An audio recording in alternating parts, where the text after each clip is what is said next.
hello, everyone. Thank you for tuning in.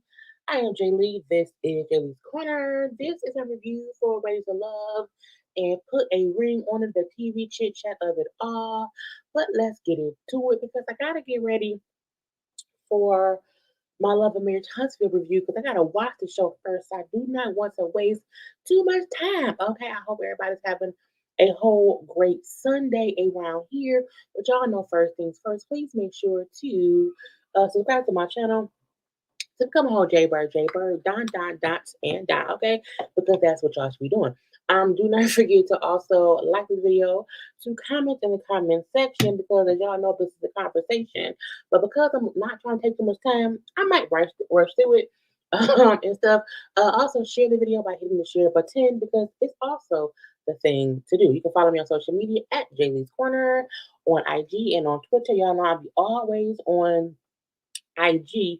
So make sure to come around there and see about me and whatnot. But again, I am here with a little button making me be seen. Boom, here I am. And whatnot. I should have took my little twist off. I'm gonna leave that be and stuff. Do not forget I already did some of the reviews. I did Marriage Boot Camp. I did Love at the Lockup. So those reviews are already up on my channel. That was up, I think, this morning. And then my live for Love and Marriage Huntsville and also Marry Me Now will be at around 5:15, 5:30-ish. Because again, I have to watch Love and Marriage Huntsville. So once this is over, I'm going over to do those things right there. Thank you to the live watchers and also to those who will be watching the replay because that's always nice too. So hello to y'all who are already in here. Okay, blessings to me into the JayBirds. Thank you so much. Okay, hey, hello to the people that are here. If you hear in the comment section, if you hear, make sure to comment in the comment section. Don't just be stalking people and not saying anything. That's weird. Okay, that's weird. We want to hear what you got to say. Okay, but be nice and be respectful. Don't be an asshole or whatever, and be saying things to get yourself in. And so, but anyway, these two episodes, with Ready to Love, not to put a ring on it. It was given or whatever. I was just watching Marry Me Now, which is a crazy episode. So I can't wait to get into that on my next live again at 5:15, 5:30-ish. Okay. So make sure to come on through for that. But let's start with put a ring on it with these three couples who all need to break up. Okay, there's so much wrong in each of these relationships that it makes you wonder why do they want to get married? Look, listen, if they had couples on this show who had like mild issues, not like, oh, he's a crazy stalker, his mama don't want to meet me, I think he may be abusive. Like these are real issues to where the person should not want to be around here saying, hey, let's get married. These are things where y'all should be like an individual counseling to get fixed. Okay, to work on yourself. Because why are you even with this other person and whatnot? Okay. But let's get to the people and what they were talking about on this episode. So we had a couple still sitting around chit and chatting. Okay, because the last episode ended with, them talking about Shay and Alfonso. They keep ending with Shay and Alfonso. Well, this is two episodes. This is two episodes. But, Shay brings up at the end of the day, at the end of the day, she don't be trust Alfonso at all. Okay. I don't trust that man because he's done this and he's done that. Then what you here for, man? But why do you want to marry someone if you do not trust them? Okay. Because my thing is, y'all been together for years and he did the bare minimum for you and his mama to at least know each other. Why do you want to marry him? Because it's not as if he beefed out with his mama. His mama cool. Okay. Him and his ex, what it was, the baby mama, they fine. Okay. It's you two where's the issue, which to me means, girl, he don't really respect you. Okay. He's gonna let you be there because you putting up with it. And you there because you just want to be there because that's what you want to do. But anyway, she brings up how he was gone for hours with his date, and I was sitting at home and I didn't know what to do. Okay, what was he doing by her? What was he doing? Okay, it could be is the microphone on. I don't think my honey wrong. Now I'm on my Yeti mic. I hate when I forget to cut the right mic on so y'all can hear me. Okay, but again, I don't get why she wants to be with that man. If he was gone for all these hours and they could be doing anything, I'm like, If you really think that while shooting, well, I mean, last season, old boy did bang old girl, so anything is possible. But still, she really feel like I don't know what he doing. He could be doing anything. So I'm upset. I'm upset. I was like, okay, if you say so. But Alfonso decided he was not gonna go on a second date with old girl, which of course made Shay happy. Okay, that's fine. I knew he wasn't gonna like her. Then what was you tripping for? Because you acted a whole complete ass the last episode, and it's weird to me when you like, she really, I know he wouldn't. Then why would you upset? Why would you acting a fool? And when Dr. Nicole says, so Shay, are you going to allow Alfonso to be able to go on these dates and not cause like an issue and like and not make it hard for him to do these things? And she said, I would not be making it easy for him to date other women. Okay, that's my man. Why would I make it easy? Why would you want to? I hate when the man is the issue, but then the woman reacts and acts in a way that makes us have to say, but you the issue too. It ain't just him. I don't want to have to defend Alfonso because your ass just as crazy as he is. It's just a different kind of crazy. He crazy to not involve you in knowing his mama, but your crazy ass out here really seeing or either seeing him being flawed and accepting it but want to fuss about it, or imagining him being flawed based on how y'all two got together.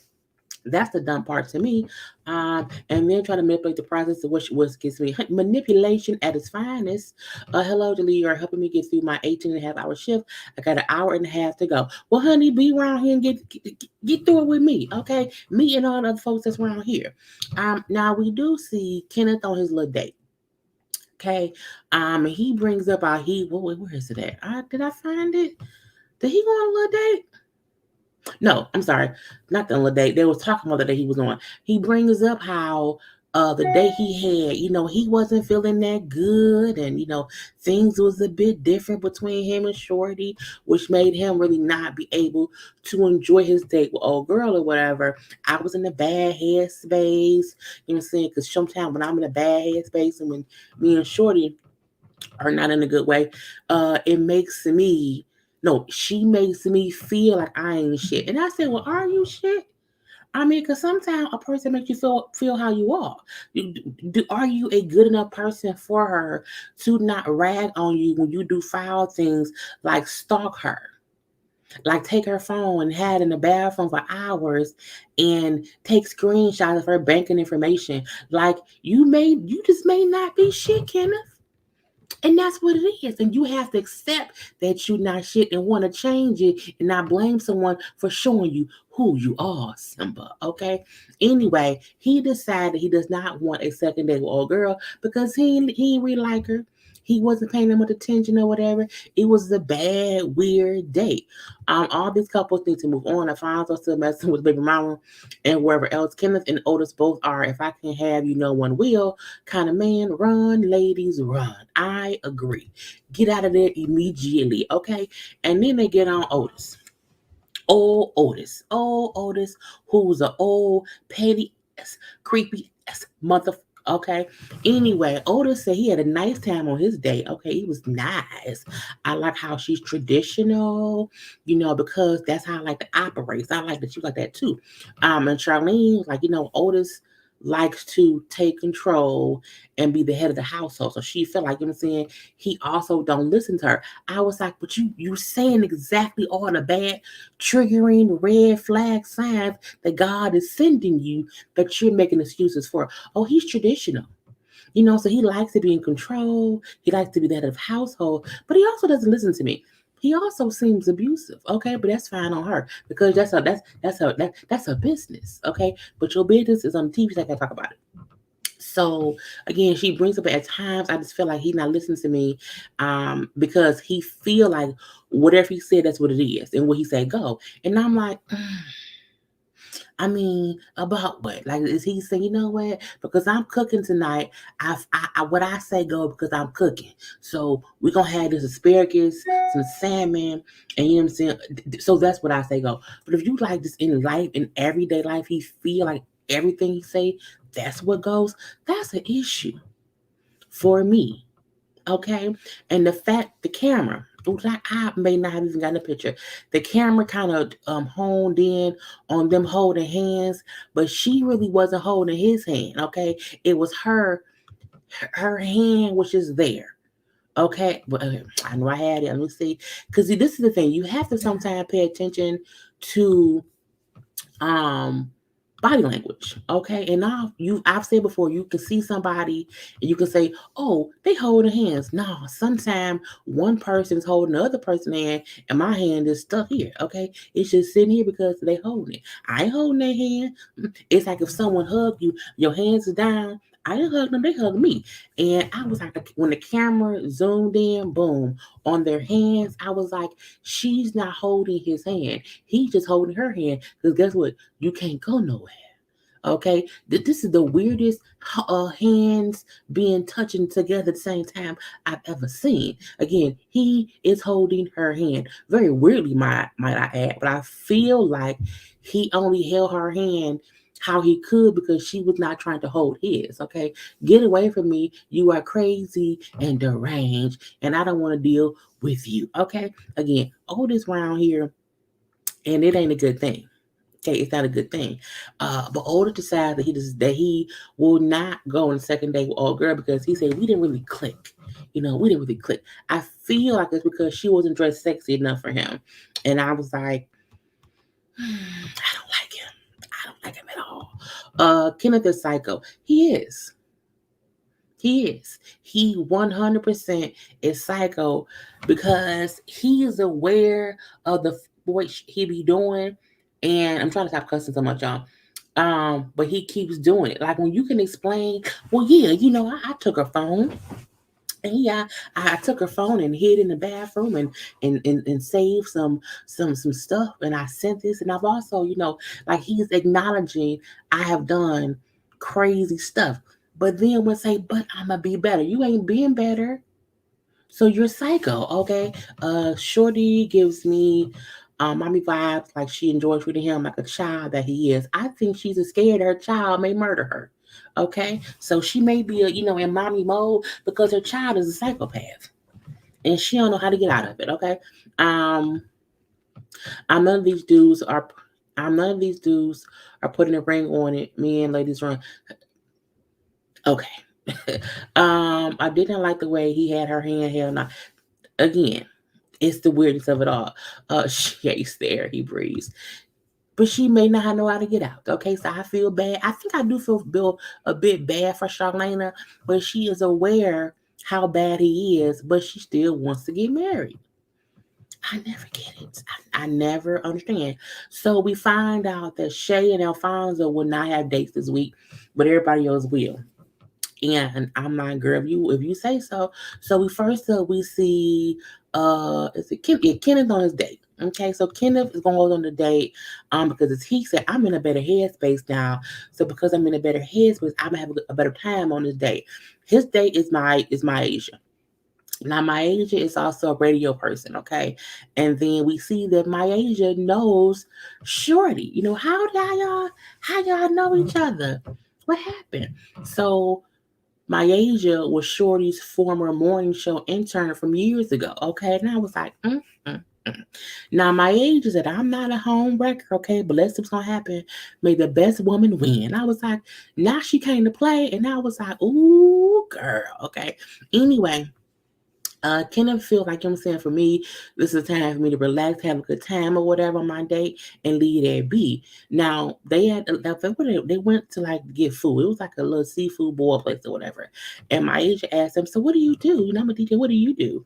He said, I'm an entrepreneur. When people say I'm an entrepreneur, but can't say, hey, I own a business that flip pancakes for a living, okay? Or I own a business that put the tops on water bottles, okay? Or I own a business that, connects, okay, two people to, I don't know, Taco Bell. I don't know. But when someone says I'm an entrepreneur, but doesn't have like an idea or a comment of what they do exactly, I was like, your job ain't entrepreneur, okay? That's a label on your tax forms. Anyway, but he said I'm an entrepreneur, but right now I do general contract. I'm like, oh, if you say so. But I also have a food blog. Okay, it's called the Skinny Fat Guy. I'm like, okay. Again, Kenneth to me is a pretty package, but inside the package is a bunch of crazy shit. It's like opening up a box that you didn't order. And y'all know when I first moved into my place, I said it was a packet that got delivered here, and I didn't know it wasn't mine. And I opened it, and it was a butt plug, and I was like, I don't know. And I'm like, oh, this ain't my package. It was delivered the wrong thing. Again, it's Kenneth. It was a pretty little package of a box or whatever. But Kenneth is a pretty box, and you open it, and surprise, surprise, it's a butt plug. I didn't order a butt plug. I didn't ask for that discomfort. I didn't want that. That's uncomfortable. Okay, that ain't my cup of tea. So Kenneth is a pretty package. Okay, but inside it's a butt plug. Anyway, I don't know how that analogy even so right. What is wrong with me? Um, it's maybe am I a butt plug? Because that was weird to me. Anyway, because that's kind of crazy. He's a devil bad boy. This is the thing. I don't even think he sell drugs. I don't think he do anything except sit around and probably do general construction or whatever, and then wait for a shorty to pay the bills. I would let old girl take care of can have it. You seem like a perfect catch. Okay. We both Geminis. What is your flaws? And when this fool said my heart too big. And see, my heart so big that when somebody hurt me, it's such a bad feeling. I'm like, Negro, what about all the time you have stalked and basically threatened to ruin Shorty's life? Why are you lying? I'm like, girl, again, he's a pretty package that a butt plug you did not order is in front of. It was kind of crazy to me. Good afternoon, really good. Happy Sunday. Hey, bestie. Bestie. Hey, Karla. Right, that a butt plug. He's a butt plug. It's just, pretty package in a butt plug. Just what it is. Hmm. I was like, what? I didn't order a butt plug. I didn't order that at all. Again, no one ordered Kenneth's crazy ass, but he's the butt plug around here. Kenneth is crazy. And the crazy part about it is, had we not seen last week's episode of him being crazy, deranged, him and my age's date would have been cute. Because, oh, he's so nice. He is so nice. Oh, what is his flaw? Oh, is his heart too big? We wouldn't have known because Kenneth initially on the outside looking in, you can't see the butt plug because it's a package. You can't see what's inside of it. But we know, and knowing how crazy he is, and then for him to be asked, what is your flaw? What he could have said was, I got a bit of a temper sometimes if I'm hurt. So if I'm hurt, okay, if I am hurt, if I'm deeply, deeply hurt, sometimes I just react in the wrong way. And I know that about myself, and now I'm trying to fix that. But no, you went with the I got a big heart.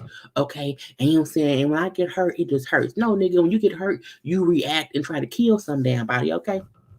But it's stupidity. Um, let's see, that the makeup that they out the makeup that they maybe put on his face on the convention was bothering my soul. Um, I don't remember what it is. Hey, ma. Um, love you. I be sitting here talking. He's not even a pretty package to me. He looks deranged. He looks deranged because we know he's deranged. Episode 1, when I saw him and heard his act, I'm like, oh, he cute little dude or whatever. Because I ain't saying he's gorgeous, but he's a pretty package. Okay, a pretty little package.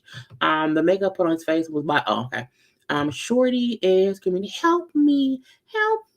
And it's like, no. Gemini has no shade at the most manipulative, especially the men. When he said I'm a Gemini, I was like, oh, I can see that. Because you do see two sides to him. We would not have known his crazy side, but it's there. And the fact that she's a Gemini too, and you're like, oh, he ain't a perfect nothing. He's a perfect psychopath. Anybody who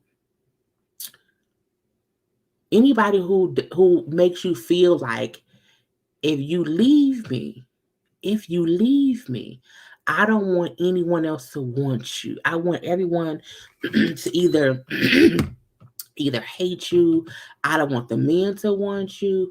I just want you to be by yourself.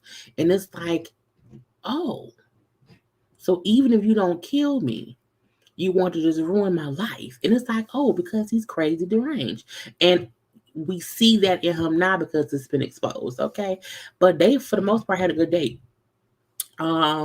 Because he's showing his good side. He's showing his good Gemini side, not the I need a PPO against you. Like, you need to get out my face, sir. Yes, fully out of the face. Okay.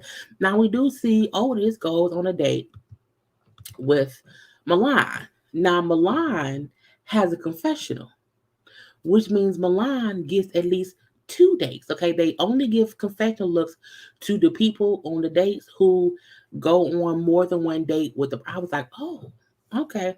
Then this is Milan is a DJ from Atlanta, and they went horseback riding, a little picnic or whatever, drink a little wine or whatever, flirt or whatever. Now you seen them flirting from the moment they saw each other, and I was like, Otis is going to use this to his advantage. She's going to use this to some kind of way hurt Charlena because this is the kind of asshole he is, and we don't like Otis. Okay, we do look. We don't like Otis. I don't think we like anyone this season yet. At least not the men. But again, they talking or whatever, flirting and eating little stuff and little wine, and he like, well, what is your name? I'm like, her name is Milan. It's probably probably the Milan. And she said, well, I love Milan, so she named me that. How did you get the name Otis? He said, it's my father's name. And when she said, oh, you look like an Otis, and said, this is a strong black man. I was like. Now he a strong black man because his name is Otis. I was like, first of all, ain't nobody come to see you, Otis. Ain't nobody ever came to see Otis. Okay, not Blue, not. If you don't know from Temptations movie, then you do only watch me. But it's just aggravating how flirtatious they were, and I be confused like, what? And Otis is handsome. He beard or whatever, nice teeth or whatever. But deep down in the jungle, deep, he's an asshole who's manipulative and who wants to control the woman he's with. Okay, and I was like, no, ma'am, I can't stand Otis either. She was giving him the googling eyes from the start. I'm like, is you drunk? Did he spike your wine? It's like, what's going on? We like Hollywood being on the season. We'll get to that in 1 second. I don't like not a one of the men. Fonzo, give me Rick Ross Jr. Fonzo is a manager for Rick Ross. We'll get to him in 1 second. Lord Jordan didn't become for Geminis. One of my great friends, my friend Rain is a Gemini. I'm not good at signs, so to speak. So I don't know whoever else is a Gemini. But they're not horrible people, you know what I'm saying?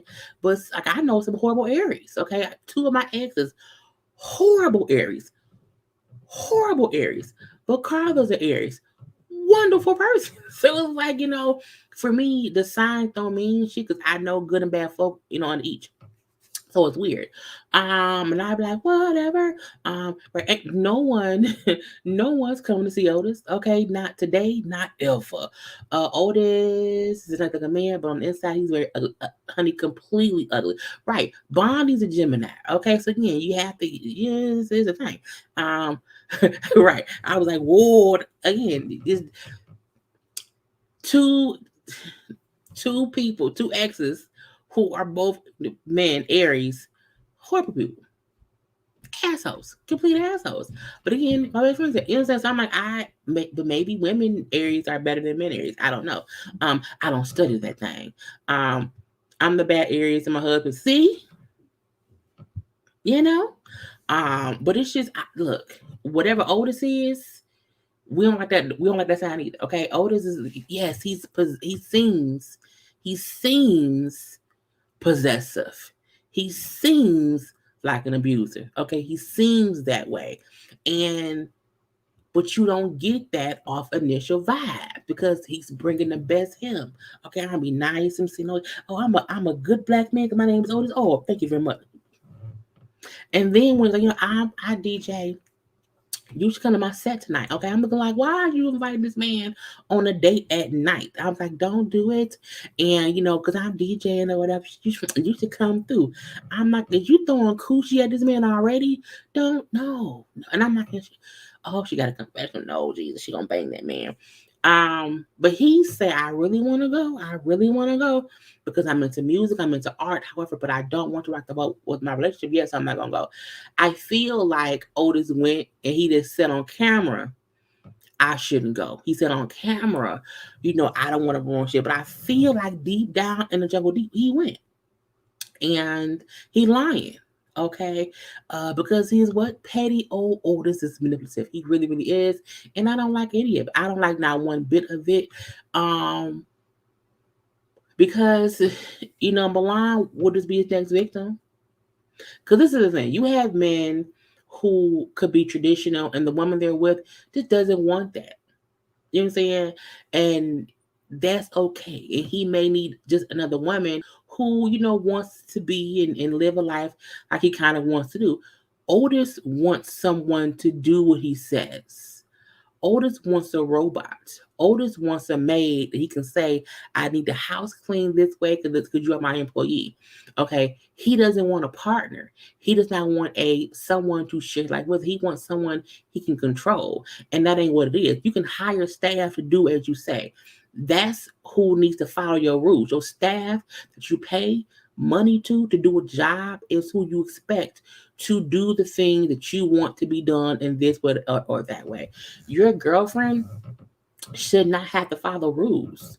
Your girlfriend should not have to be your property. And that's how Otis operates. And Otis aggravates me. Okay. Anyway, but again, I do feel like he probably went somewhere with that lady. He just said on camera, I ain't gonna go. No, I'm not gonna go. You lying to me. Okay. Now we do see Dr. Nicole I'm gonna pop off camera, talks to Shay and Alfonso. And I am upset that Rick Ross got folks thinking you can be plus size and have your titties a little bit showing and wear shirts that's too tight. Look, this is the thing. Alfonso, Alfonso, I just want you, like you sat through this whole confessional in that one shirt and it looked too tight, bro. And some shirts are made to be open, okay? Some shirts are made to just go in the wind. And I'm cool with that. I'm cool with that. But you sitting here with the top buttons open and I can see your cleavage meat and I can see that button and this button is a little bit tight. A little bit tight. I just wonder why you didn't wear a different shirt. I just want to know.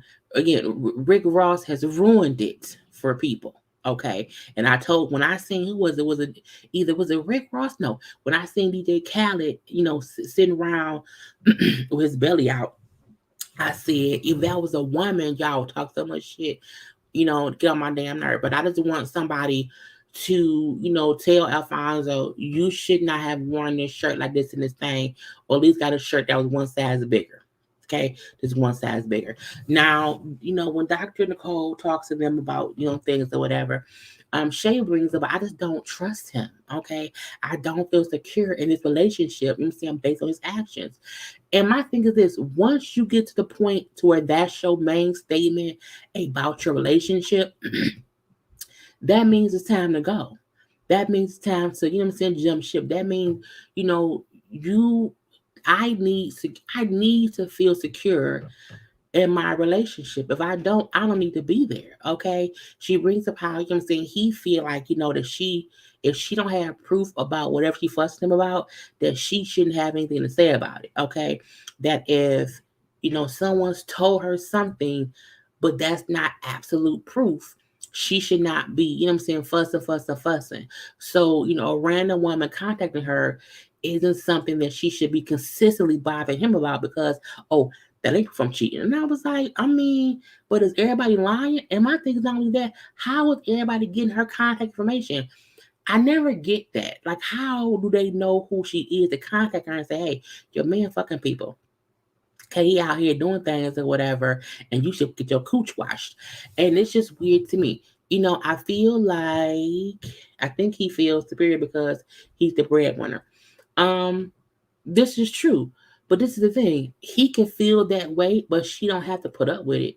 So it's like, is he the one acting like he's superior and she's accepting that because of the money? Okay. She is too much. She is contributing to the problem.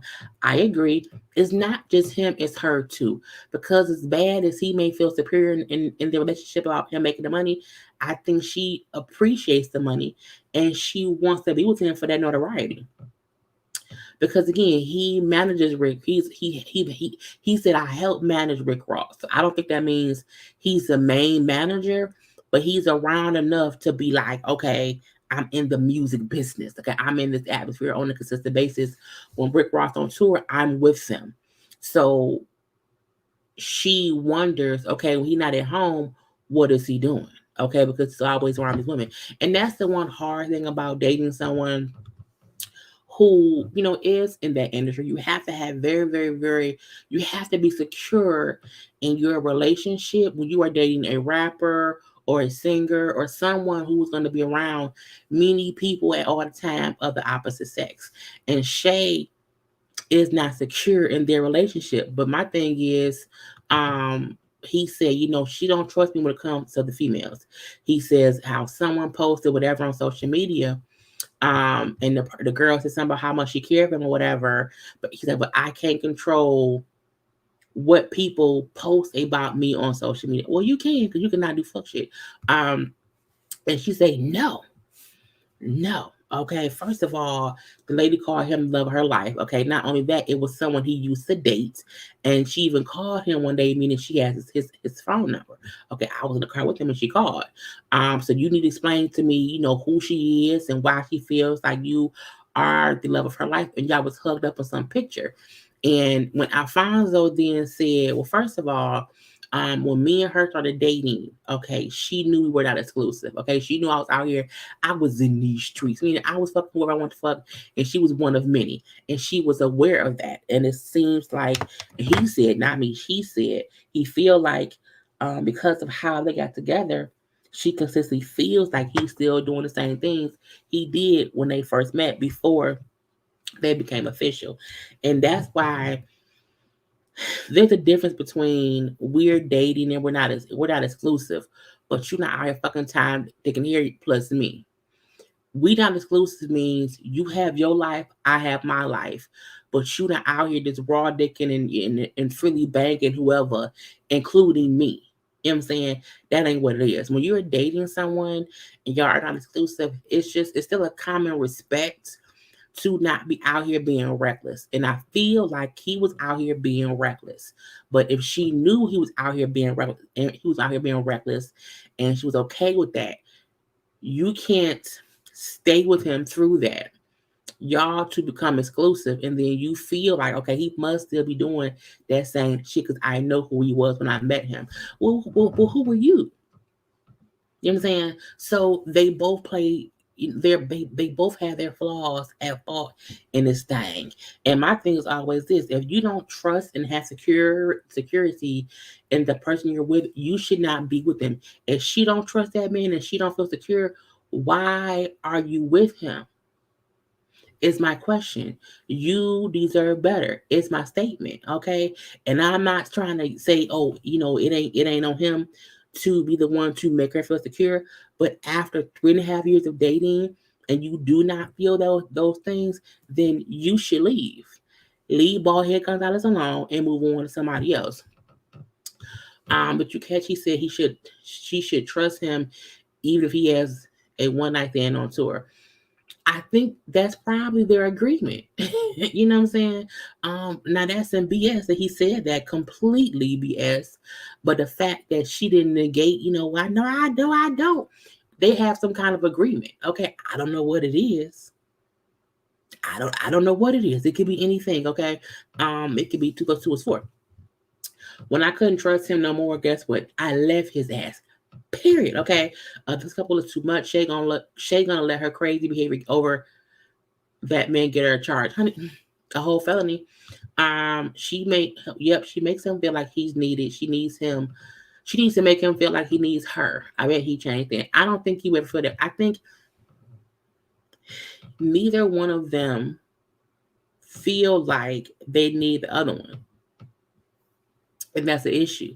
And this is the thing. It is okay to need your man or to need your woman. That should not be your sole purpose in life. Like your life should not depend on needing them. But a part, in my opinion, a part of being in love with someone is a part of you must need them. You know what I'm saying? Not to breathe, not to be in life, but a part of you must need them. If you feel like I don't need you, okay, then don't be with them. Like no one should make a person feel like you don't matter enough to me, and if you left me, I wouldn't care. No, I would care. I would be, I don't want you to leave me. You know what I'm saying, it just should not be. You should not be dependent upon that person, wholeheartedly, to where if things do go south, you're now just like, oh Lord Jesus, what am I gonna do? You know what I'm saying? Don't be that or whatever. But it's some bullshit. Dr. Cole brings up how y'all need boundaries. If you don't have any boundaries, you know what I'm saying? And she tells Alfonso, like, you need to build boundaries to where people realize that your relationship with her, like, it's protected. If you run around here as if y'all can just ignore her or whatever, and be around me or whatever and not respect my relationship, then they're gonna keep doing that, and it's gonna make her, it's gonna make Shay feel like you don't care. Okay, and why he thinks I get it, I gotta stop being so friendly. Like, I can't be so friendly or whatever, and stop being so accepting of people who want to be around me. Because my thing is, even if he not fucking nobody, if you are consistently around women who are just in your space, okay, too close to you, that's disrespectful. Okay, get out my man's personal space. You know what I'm saying? You should not know what my man smell like. Because you shouldn't be up on his neck. Okay. Anyway, so Shay brings up how, well, first of all, him saying he gonna not be so friendly, him saying he know he gonna just move different than how friendly he is. And this is what got me. You asked him, I need you to stop being so friendly. Okay, he then says, I'm gonna stop being friendly. I'm gonna be aware, of not allowing people to be so much around me. But then for her response to be, but he just gonna move different. Then why did you ask him to do something if you felt like he really not gonna do it? If you felt like he gonna say one thing but gonna do another because he's sneaky, then why are you with? Because you don't, girl. I wish I would say I just want my man to take the trash out, and then I'll say, but all he gonna do is put it out to the front door, and it's gonna still be sitting there. It's like, no, bitch. Then why ask him to do something you don't feel like he's even capable of doing? That's called a waste of energy, a waste of words, a waste of your breath. Okay. And she said, even if I say, like, I do not want you, communicating and frolicking with females, okay, unless it's about business, okay, or unless it's like a friend. She then said, but I feel like he'll just say people as friends and run with it. And I was like, then again, you are asking him to do something that you don't even trust him enough to do, which makes you look foolish, okay? Completely and utterly foolish. And I was like, I just can't, I can't take it, okay? It's like, oh, I don't know if it's healthy to feel like you need someone, but wanting to them and wanting something and needing something is so close in comparison. The only difference is one thing you do not want to be dependent upon. You can need something but not depend on it. You know what I'm saying? That's the difference. I think people take the word need as in, okay, if I don't have this thing, I can't be that. I can't be. I need water. I also want water.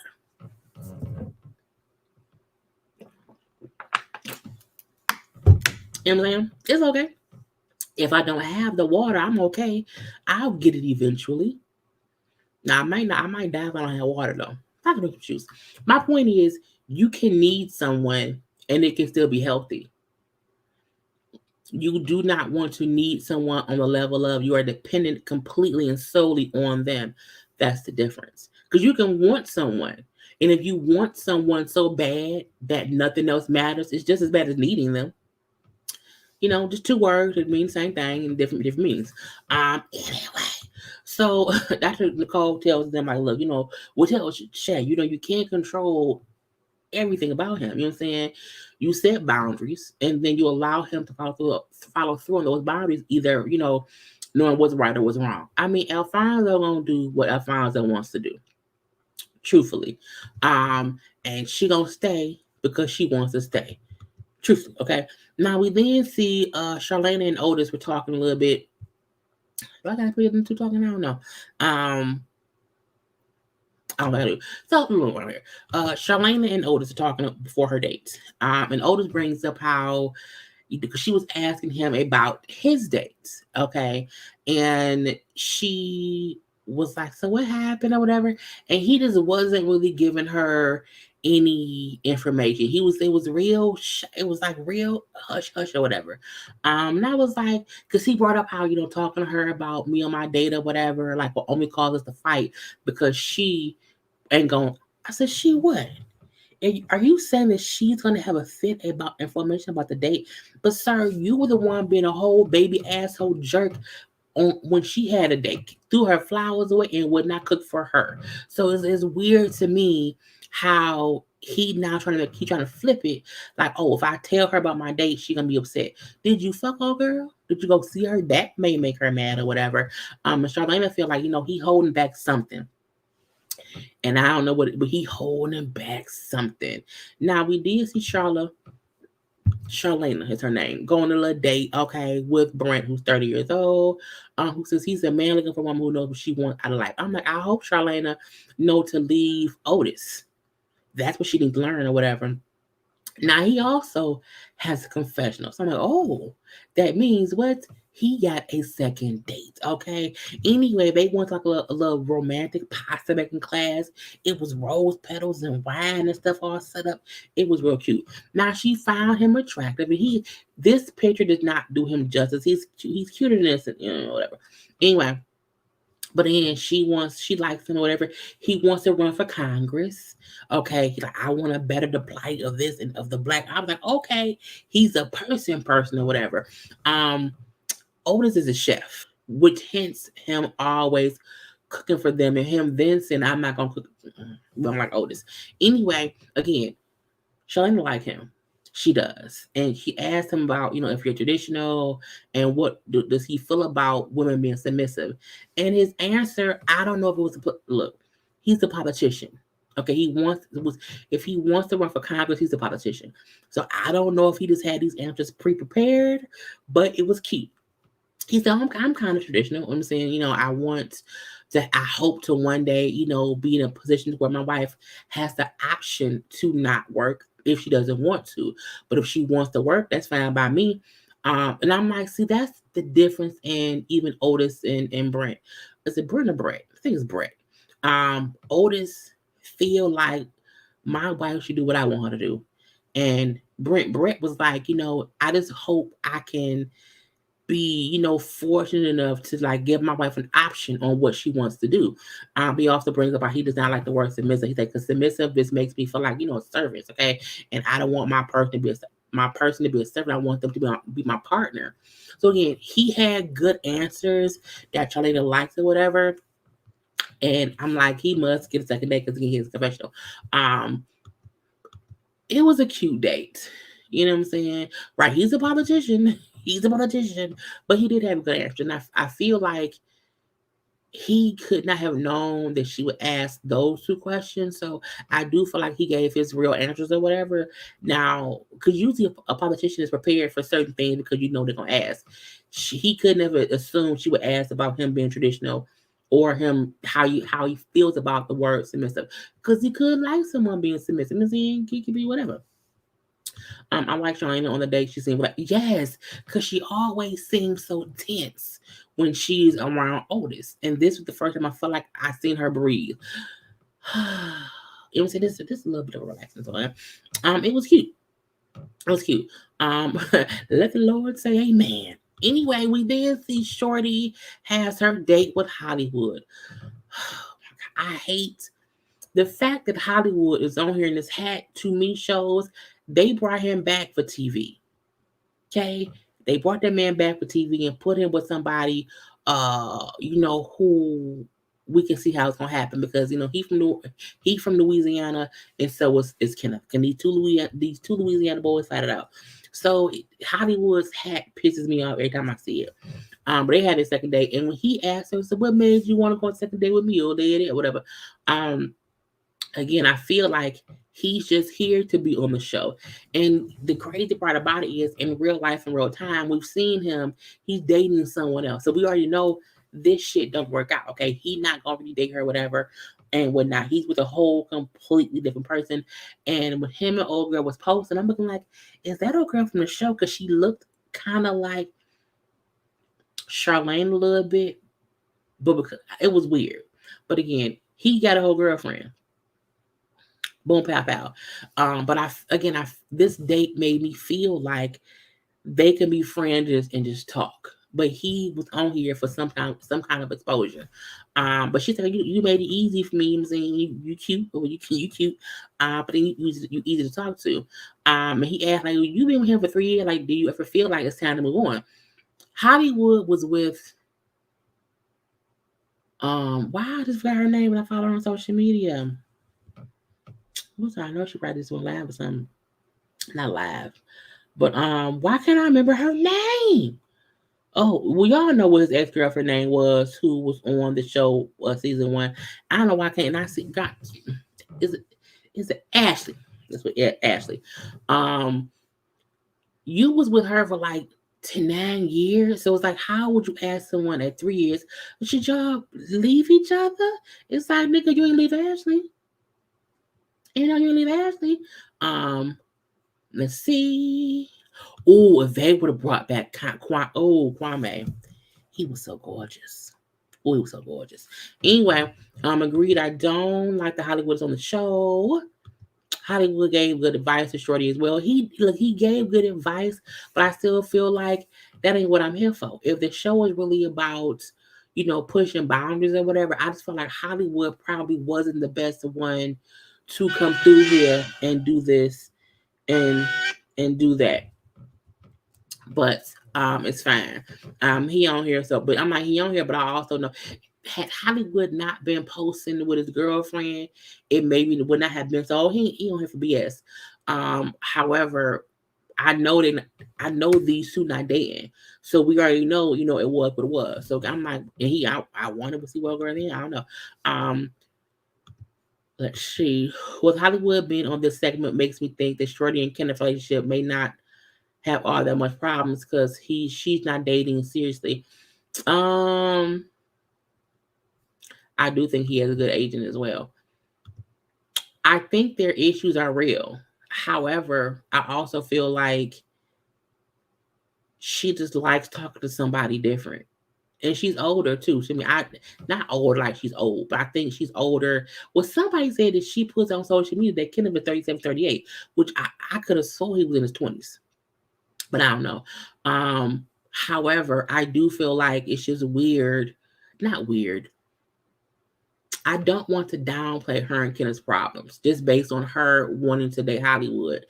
She can have issues with him and still not want to find someone new. She wants to still have conversations to help her realize you need to move on. This topic they had was, proof in that. Because when she brought up how I've tried to leave him, and like the first time we broke up or whatever, I moved out, got a new place, and he waited at my job to follow me home to see where I lived. Okay. And she's like, when I told my friends about it, half my friends said, girl, he is crazy. He is insane. Get a PPO. And the other half said, well, my man ain't never tried to fight for me. So, but I'm like, it's still crazy. And his Hollywood's response was, saying, no, that was crazy. He said, men are dogs. Men are dogs, you want to get a good dog, okay? If you have a puppy who keeps peeing on the floor, you spank him for him to learn his lesson. Your puppy keeps peeing on your floor, okay? And you got to get rid of that dog. Meaning he ain't the one because he keep doing dumb things or whatever. He keeps peeing on your floor. He's a bad dog. So, get you a good dog. And I was like, Now, I didn't mind the conversation. I thought the conversation was warranted. It was an adult conversation too. So again, I don't mind him being here for that reason. but I also feel like there is no physical chemistry, like connection between them two. Hollywood to me don't seem like he like her, but he's okay talking to her on the dates or whatever, on TV. So I hope next week she picked to date somebody else. And all the conversation with Hollywood is done. Okay, well, I'm leave that be. So we do see all the couples then meet up, with Dr. Nicole to have a little conversation or whatever. And I've been talking on some show for almost an hour. Otis brings up his date with Milan. It was great. It was a great, great, great date or whatever. There was an attraction, and the attraction was not only because of how great she looked. It was not only based on her looks. She came from my hometown. We ended up going to the same high school or whatever. So again, it was, it was what it was. And Charlena's vibe changed. I was like, is she a little bit jealous? Can she get upset when he speaks about, other women? And then she brings up how, well, first of all, we have rules, we have boundaries or whatever. And one of our rules were we would discuss our dates. We would discuss what happened and whatever. He did not discuss his date.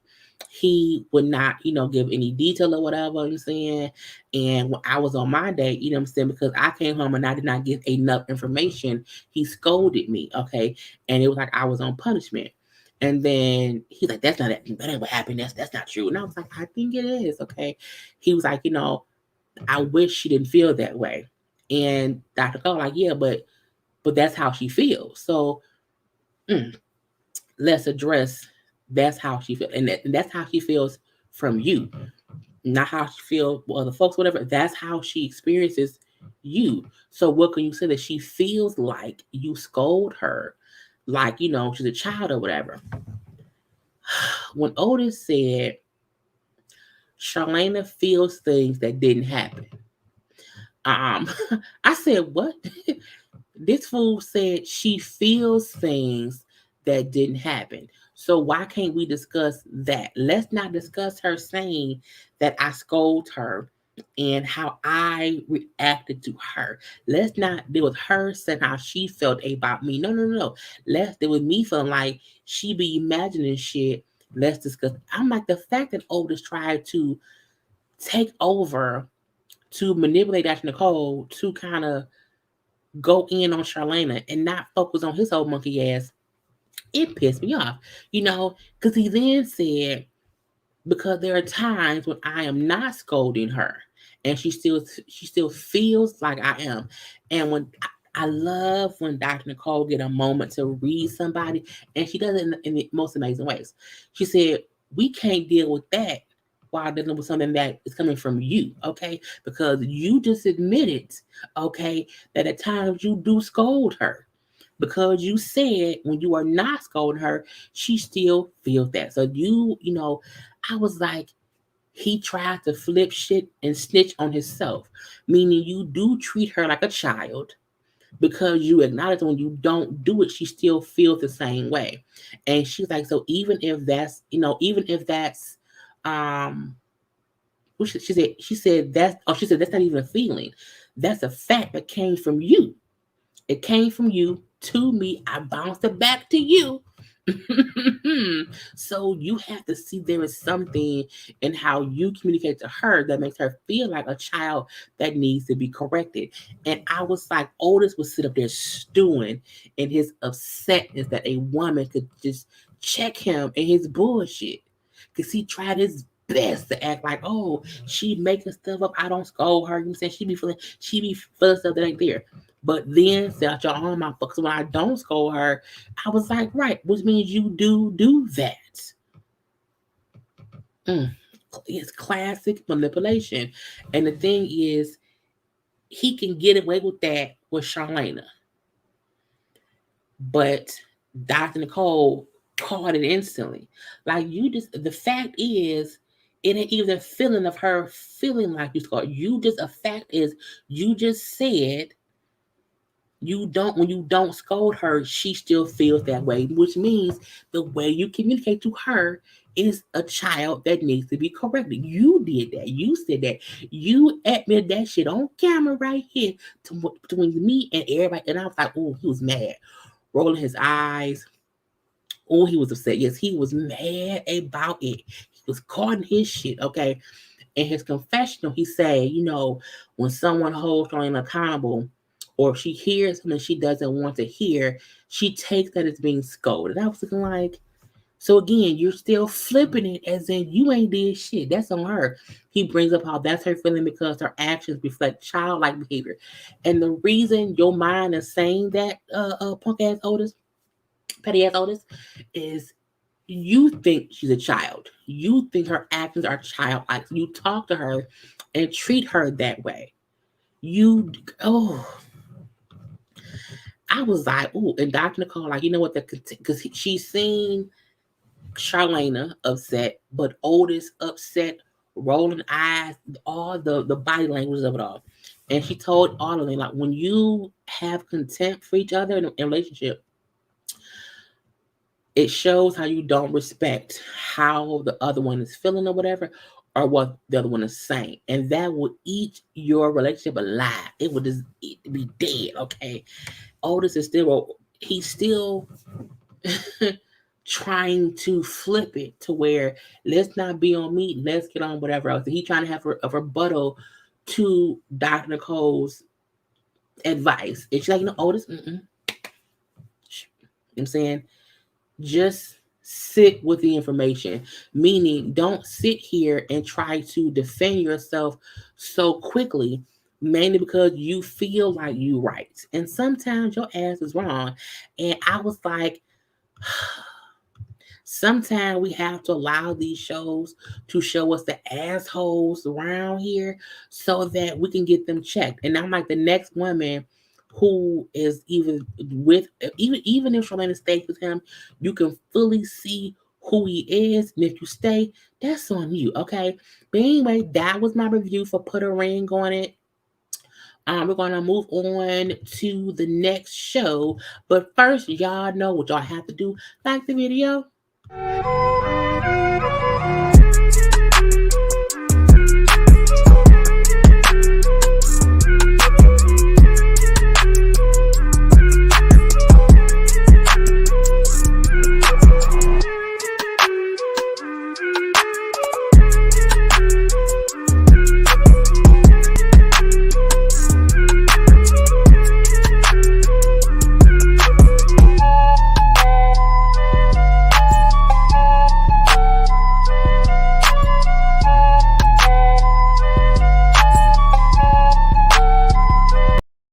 Because liking is always the thing to do, okay? I like to put a whole little, space in between the two shows just to clean our palate, you know what I'm saying? Just clean our palate. Let's switch on over from, the other show, and now we are on Ready to Love, okay? This was a good episode to me. Okay, I'm gonna say that and whatnot. Okay, it was still foolishness happening too, but we're gonna leave it at B. So we do see the final 8. Okay, we're gonna leave it there because that's what it is. If Ready to Love gets a new season, I'm really gonna need them to change some things around or whatever. But because it's just weird. This is a little bit weird or whatever. We see Sabrina, okay, is telling us who's going to go home between Tori and Paul. And I was like, this isn't even much of a like, oh, what's going to happen? I don't know. It's like, Tori going home. Like, I'm not, you know what I'm saying? And when Tori brings up, I just hope I can stay to get to know the other ladies more. Since I was too focused on Sabrina. I'm like, who you going to get to know? Who? Because Joy is with Clifton. Tina ain't there. Dakia is, on the sideline looking hurt. Carmen, whatever. But I'm like, what's the point? Go home, Roger, is what I'm thinking. Because again, there's no point in him being here. It's weird to me. Now, again, she announced, Tori is going home. I really feel like Tori should have self-eliminated because again, there's no one here for you to be with. Now, why he said I'm gonna walk away with my head held high, because I came here for the right reasons or whatever. But I wish I did not have tunnel vision so much because I could have had more connections. That I agree with. Okay, sometimes it's not, healthy to have tunnel vision on a multiple dating people show. If you're only focused on one person so fast in the beginning, you're gonna ruin things for the rest of the show. We've seen that each season with someone focusing on one person that she don't work out and they have to go home. But that's on them. Um, Tori was always making faces, not friends with the ladies. That's true. I like that. That is true. But again, he gone now. So again, these are the final folks right here. Final eight. We do see Sabrina. Oh, it was Sabrina and boom. It was Sabrina and no, grab my wrong button. I'm like, what I just said? It was Sabrina and Demetrius having a conversation. We see how Carmen, Joy, and the kid is watching. Like, ooh, what is they talking about? And this is right after Tori got eliminated. And Sabrina's like, I feel like, we both need to be more aggressive when pursuing each other, like not be so passive. You know what I'm saying? Because it's the time for that. And when he then said, I get that, but I don't feel like I'm passive about things. I've said this whole season, I do not see not now point in time where Demetrius has even put forth any effort to date these women. So I don't get it. I'm assuming it's all shit that happened off camera, but we barely have seen him. So how was his strongest connection with Sabrina? And have we even seen them go on one date? I don't think we've even seen them go on a date. That's weird to me. But again, he also brings up how, I'm, the way I operate, outside of this process is different. Nigga, but guess what? You have to get her first. Okay. And she's like, look, I get that, but I need to see that while here. I can't wait for you to show me that after the fact, because that ain't gonna work for me. That isn't it. And he brings up in his confessional how, said, I know I was not giving her 100% because at that point in time, I feel like, she still had connections with other people. So I just, I wasn't doing that. I did not want to go full throttle with someone who, we really did not have you know, a we weren't on the road to being a couple. And I was like, you get on my nerve. You completely get on my nerve. Not the kidney smasher. Tori was always doing him smashing kidneys, which is weird to me. So again, they had that conversation or whatever, and I'm like, girl, I don't get the connection, okay? But we then see Donovan and Carmen in the hot tub, okay, having hot tub moments. And I was like, y'all know I don't care for Carmen. I don't care for Carmen because to me, Carmen is not a woman's woman. And I feel like throughout this process, no one else really had like any negative or weird or uncomfortable vibes except Carmen when she was speaking negatively about the other women. In this season, more specifically about with her and Nakia. Um, and Carmen and Donna were in a hot tub talking because again, his connections was Tina, Sabrina, and Carmen. And with Tina not being there, they focused on that. And then Carmen's connections was supposedly Donovan and Paul. I think that was just them two.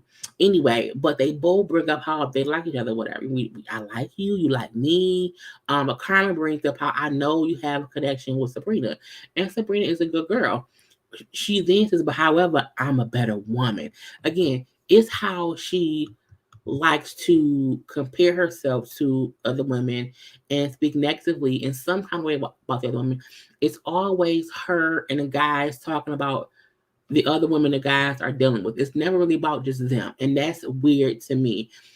Whenever I see, two castmates only discussing their connections and what's going on with them and the other people, it's like that y'all on bullshit. It's on some bullshit, okay? And he laughed, he brings up how again with Tina not being there, he got his focus on Carmen and Sabrina. I don't like Carmen on the show or outside the show.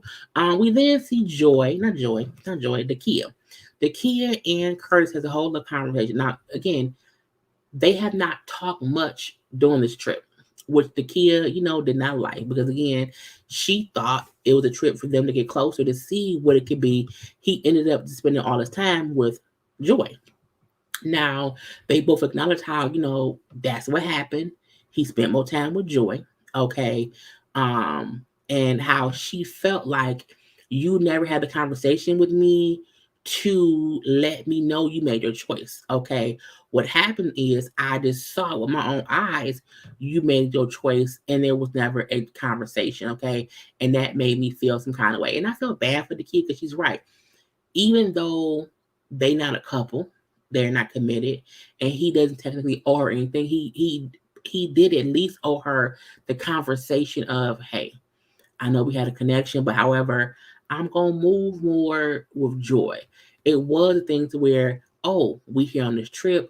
Oh, y'all sharing a room. Oh, y'all both had cute little onesies or whatever, and you're spending all your cuddly and snuggly time with her, and not even talking to me at all. Okay, and so he did apologize again. He's like, I did not mean to hurt you or whatever. That was wrong on my end to not have the talk with you. And she also, like, I know how close you enjoy her. I get that connection or whatever. But again, and I'm fine with that. I want y'all to be happy. It's just I wish you told me. And they hugged it out and saying she cried a little bit or whatever. And he's like, I never meant to hurt her because she deserves to be loved, but it's just not by me. This is my issue with Clifton and what he did. I think, he did not do her wrong, so to speak. However, I do feel like you purposely didn't talk to her. You purposefully did not communicate to her what you knew you were doing in your movements. And you did allow her to just see it to make it easier for you to not say them words. And I feel like had she not initiated this conversation and you walking in there, her like, oh, let's have talk, you probably would not have had that type of conversation. It would have been like, well, you I know you see it, and that's it. So I don't like that Clifton made a conscious decision to not talk to and deal with the kid in a way which you say she deserved. If you feel like she deserved love and she deserves to not be hurt, well, you knew not talking to her would be hard. You knew she would see you. You knew she would see you and wake up twice in the same room. So why not have that conversation just to not have any weirdness in the air? But to me, that was on Clifton. It wasn't on Joy or the kid. Because Joy did ask him, like, kind of what's going on or whatever. And he kind of pussyfooted around the conversation. And even with the kid and Sabrina was asked, like, who bag is on that bed? And he kind of just didn't even answer whatever. He, right, he wasn't man enough to tell her face to face. He waited until he had no choice because for 2 days he had been doing whatever with Joy. So that's some bullshit. But I appreciate him, at least talking to her, facing the fact. Him not, backtracking and trying to blame her. It's like, yeah, it was on me. I shoulda, coulda, woulda, or whatever. But I feel bad for the kid. Now we then see after that whole debacle went on and whatnot, we see Clifton in the pool in the hot tub with Joy, all happy, and he brought up how, it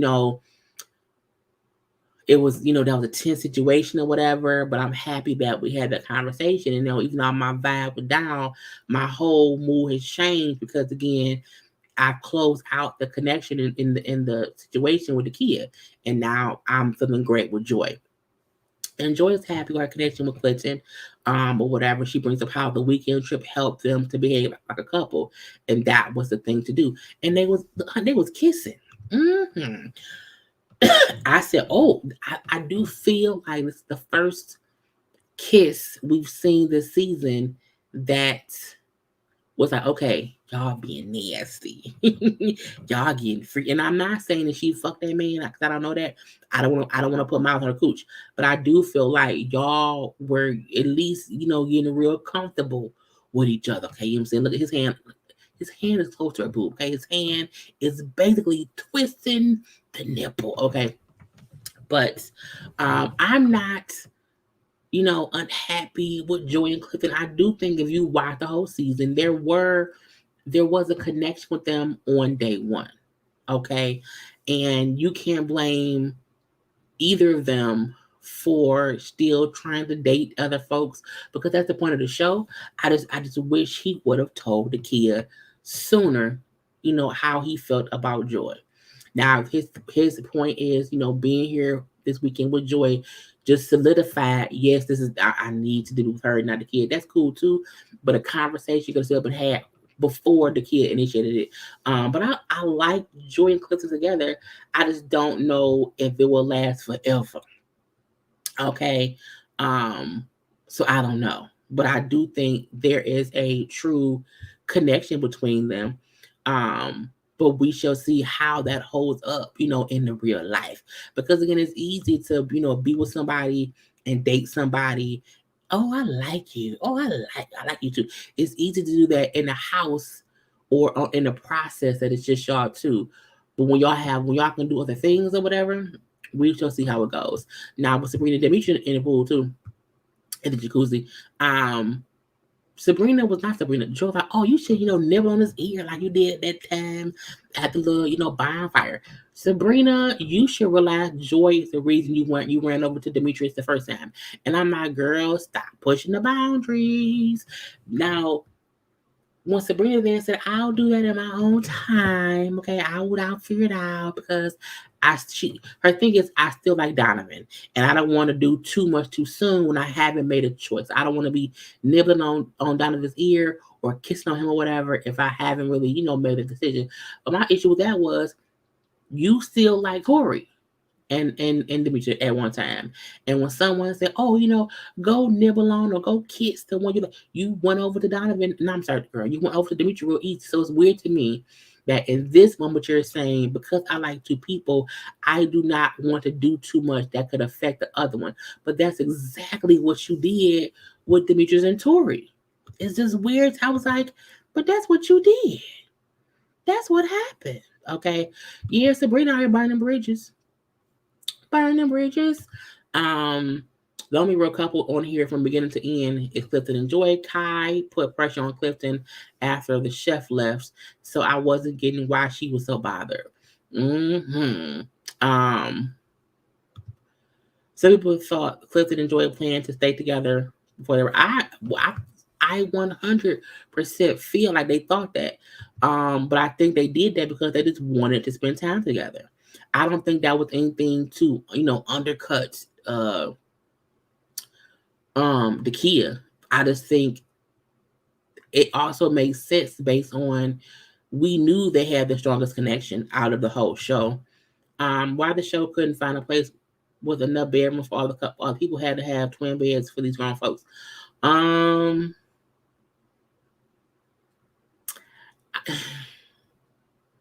the bunk beds were childish. I 100% agree with that. But I also feel like this trip really wasn't about couples being in bed together. So someone having a twin bed isn't that far fetched. They just should not have been bunk beds.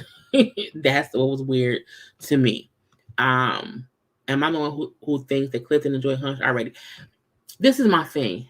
I don't think they have or haven't. I just don't want to put miles on the cooch.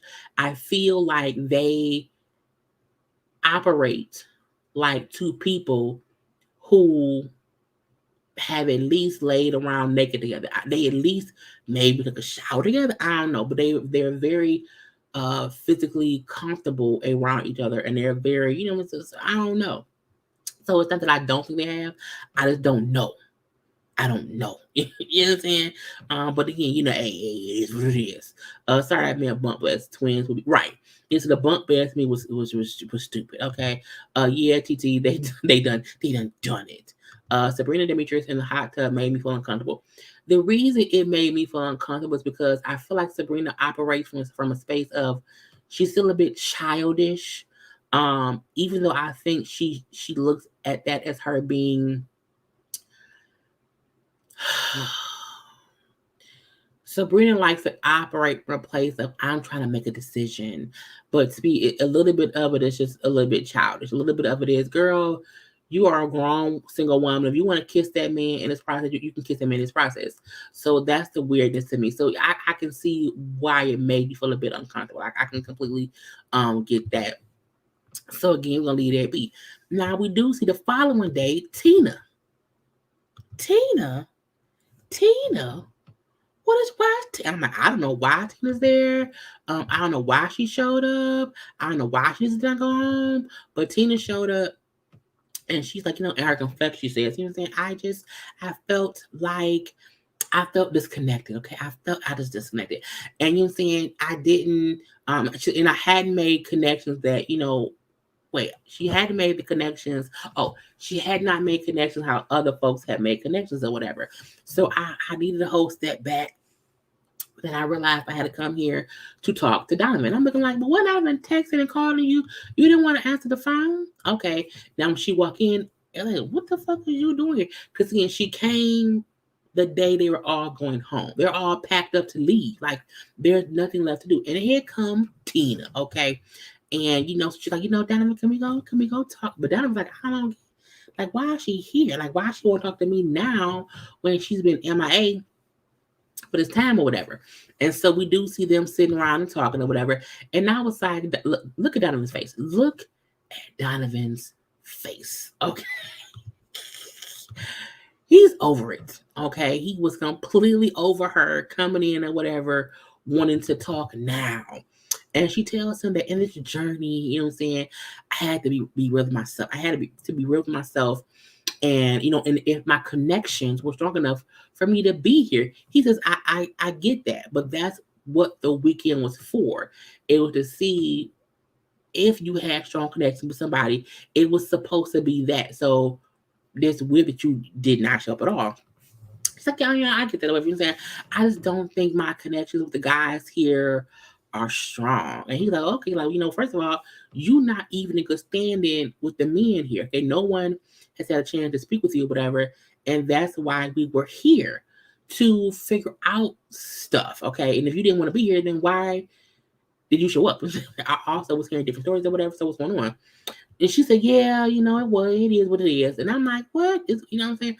And he like, it's like she doesn't even want to answer the basic questions or whatever. So again, why is she here? Nothing makes sense. Go away. And the part that was weird for me, she's like, I just need a moment. And I was like, a moment for what? I'm confused, okay? But again, he brings up, I just don't think she cared. It's weird.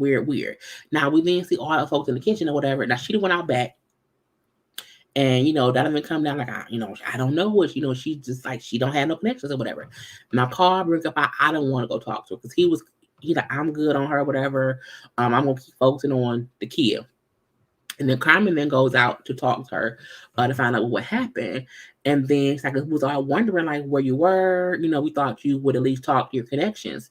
And Tina then says, well, my only connection was really with Donovan. She's like, wait. At the last deliberation, you said your connections were with Donovan, Demetrius, and with Paul. So what happened with that? And it's like, well, no. I don't think me and Demetrius are compatible or whatever I'm saying, because he reminded me of my ex. And then me and Paul only had a connection at the pool party, but it did not feel concrete. Like I couldn't, it wasn't a whole connection. But again, it was like, so you lying about that? Because the pool party was weeks ago. Or whatever, I'm gonna be. So she then said, I don't have a connection with anyone here that I feel like I should stay for, but I'm open to what's next, so we shall see.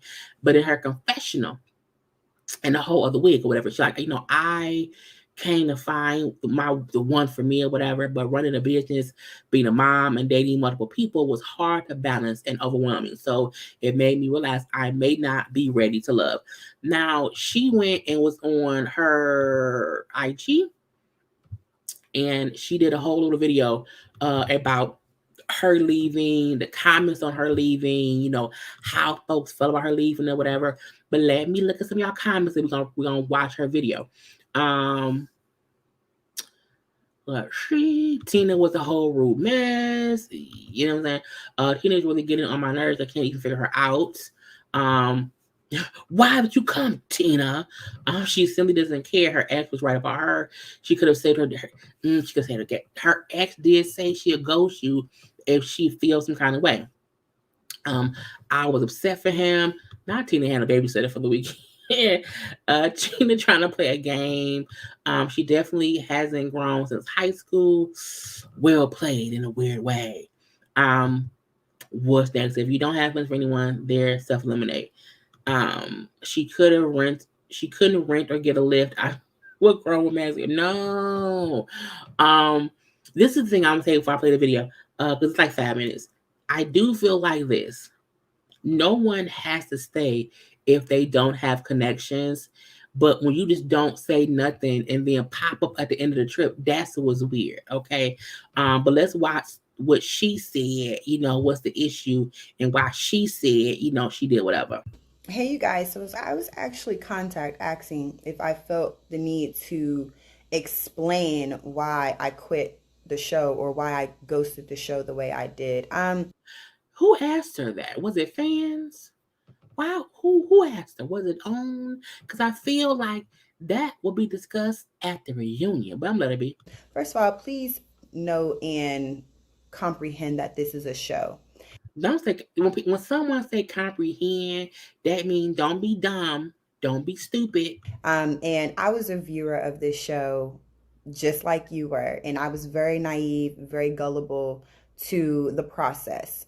So if that's the case, if you were a viewer and thought how we thought, why are you trying to check the viewer? You were just a viewer last season. But I'm gonna stop. And once I was in this process, it was not for me.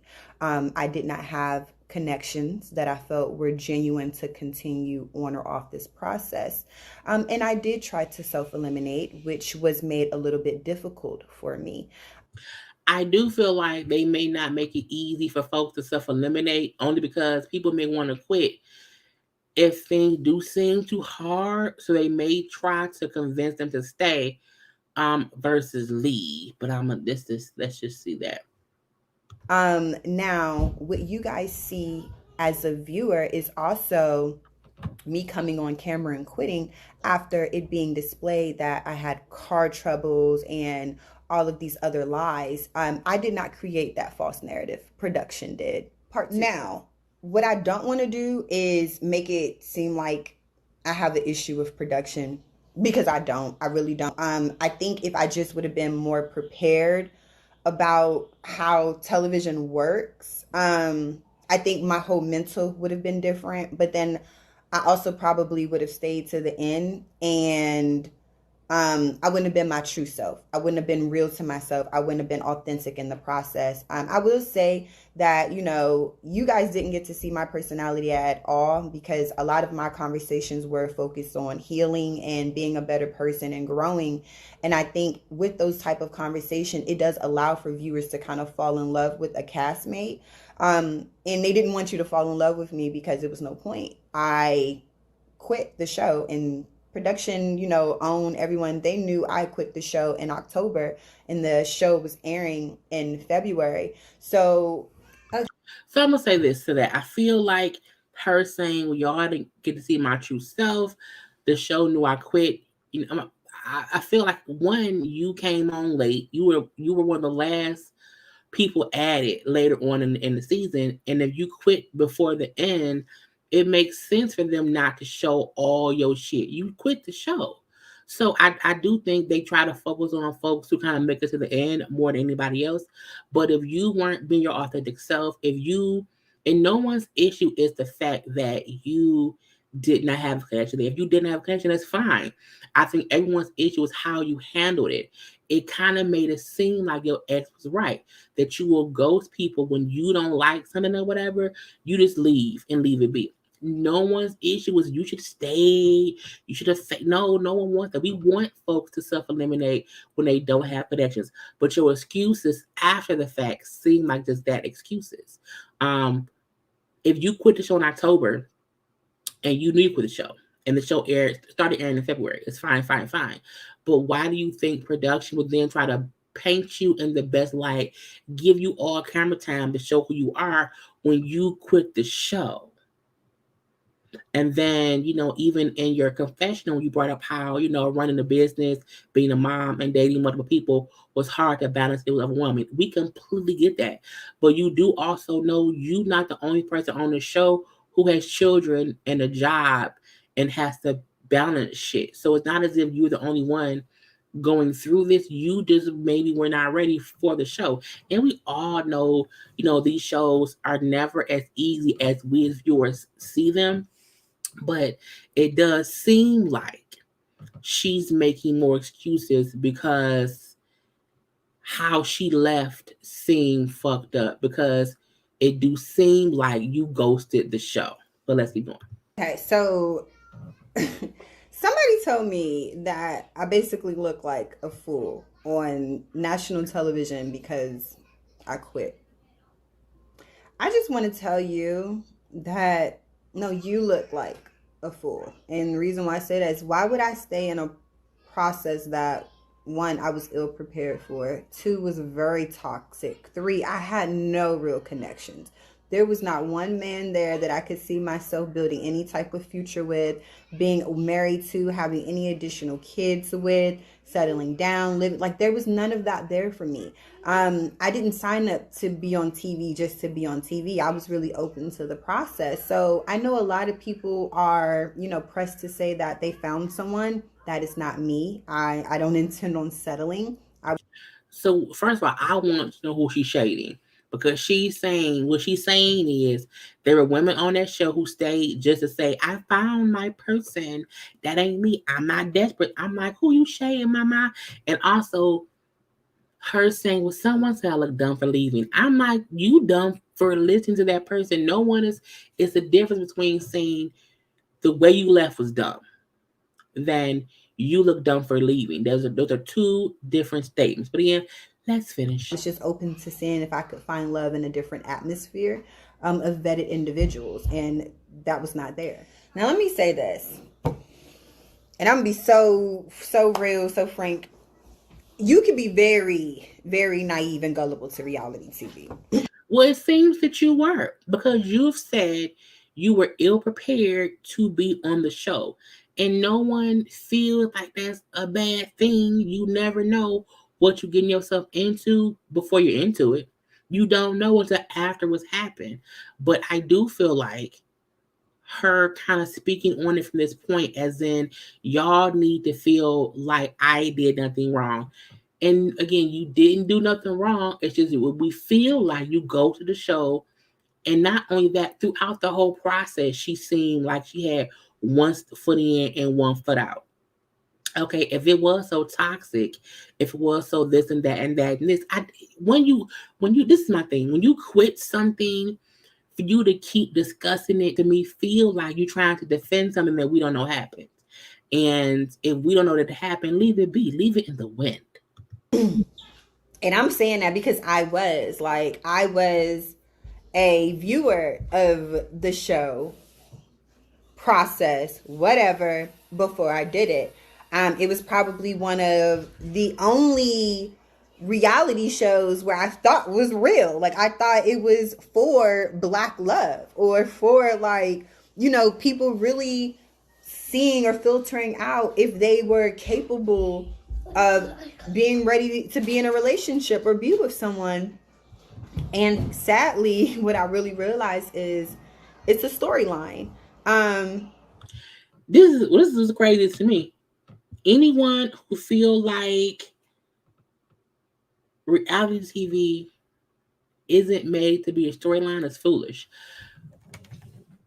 TV shows where scripts are written out aren't reality. However, reality shows are made where you record the cast doing shit and you then build a story based on what happened. It doesn't mean it's fake. It means they build a story based on what you put out there. Um, and sometimes they will ignore one story to build another one, but it is based on what you gave them. It's people, selling a narrative, and they are able to create whatever narrative they want to create about you. All right, y'all. So this is gonna be my last reel.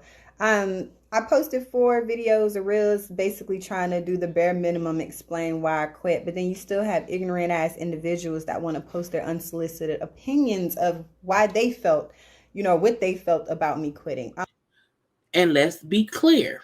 When you go on a TV show, a reality show, hell, even when you're on YouTube, people have opinions based on what they see. That's a part of it. And my process is always, you should not go to anybody's page, anybody's, IG, whatever, to comment your stuff to them. Do that shit on your own page. Like, don't bring that to me. But she can't feel like folks ain't gonna comment or talk about you being on the nationally syndicated show. If we didn't talk about the show, it would not be, shows like people to talk about them. Let me say this, until you walk a day in my shoes or you go through any of this process like me and my castmates, you do not know what it takes to be on a reality show, period. You didn't know that. You didn't know, but you didn't know either, Mama. You were a viewer last season. It's the like, you can't feel like y'all ain't shit because y'all ain't on the show like I was. It's like, but you weren't either. You weren't prepared. Don't be mad at the viewers because you were on a show that you were not prepared for, and now people feel some kind of way based on what they saw. I'm pretty sure you as a viewer watched show seasons prior. You had opinions based on what you saw too. Not just even this reality show. And so until you walk a day in my shoes, which you probably won't because you're at home on your couch judging me. Like you, and that comment is what pissed me off. That comment right there is what made me say, "Oh, you on some bullshit," because you can't make it seem as if, "Oh, y'all won't be in my shoes because y'all at home on the couch." That's what you were last season. That's where you were the seasons before. You were at home on your couch. So again, why are you being so upset with folks who are in the same place now that you were in before you got on the show? And let's not forget, you were a late comer on the show and you left early because you didn't have any connections.